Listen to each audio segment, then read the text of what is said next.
čia reikia kažkaip įsigilinti, vieni žmonės labiau įsijaučia, sunkiau.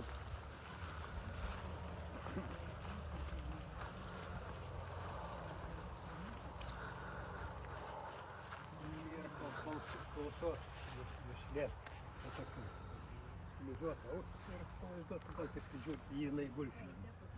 Čia tas skylė turėtų būti. Neturi tokių galimybių, progresčiau kiaurai. A, čia kiaurai reikėtų? Kiaurai būtų gerai, jo, galėtų pasižiūrėti. Reikia robų prašyti. Kuo? Robų, kaip jis grėžia Lietuvą. Tenai siauras kilikai grėžia, čia reikėtų gan didelis.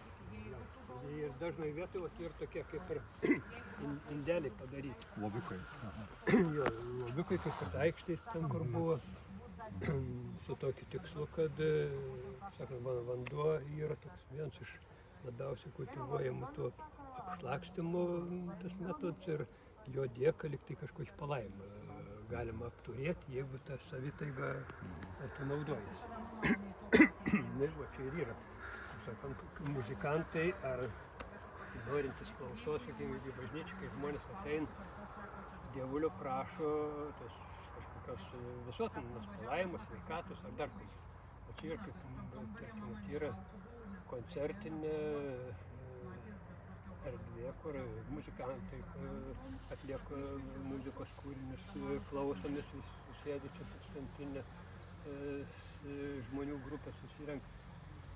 Ir muzikanto, va čia turėtų būti kaip savotiškai ritualinis objektas, pasivelsti, paprašyti to klausos galios išvystymo arba kažkokių subtilių garsų sugebėjom, bet aišku, čia mes esam žiauriai atpratę nuo to savitaigos gebėjimų nebažnytinį erdvę.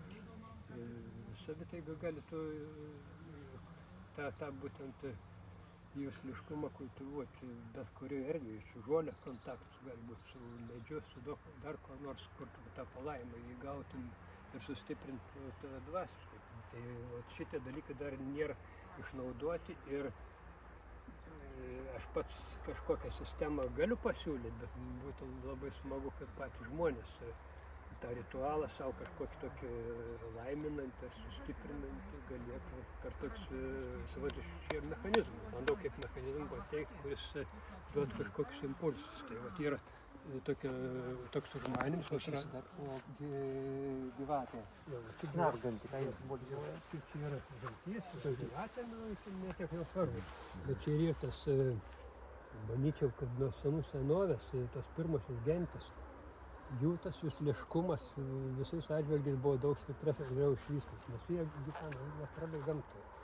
Ir va čia ir pavaduotinė, žaltys, šnabždantis, tas santykis su gyvąja gyvybės formom įvairiausiam, su medžiais, su viskom buvo daug jautresnis.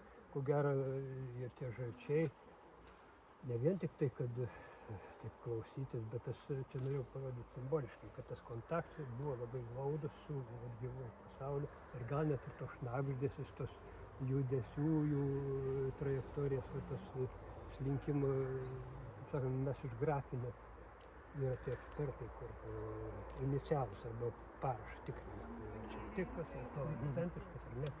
Tai pasižiūrėkite, kad būtent vingiuota linijka, iš to jis nusprendžia net apie to žmogaus psichologinės savybės. Tai ar žalingas tas parašas, ar koks ramesnis, ar dar kas.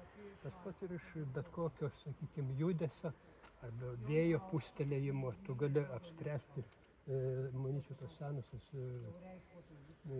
pirmykštės bendruomenės žmonės senieji, tai jie buvo, sakau, pastebėdavo tos pranašystės, ar kas jos būdavo, perskaitant vis tie gamtiniai ženklai daug paprasčiau ir ne veltui jų daug ir būdavo, tai pranašaujančių žmonių. Dabar viskas yra internetinėje erdvėje, moksliniais pagrindais paremta, bet va to tokio neprašyto jusliškumo dar tos technologijos ne viską aprėpia. Čia ir tik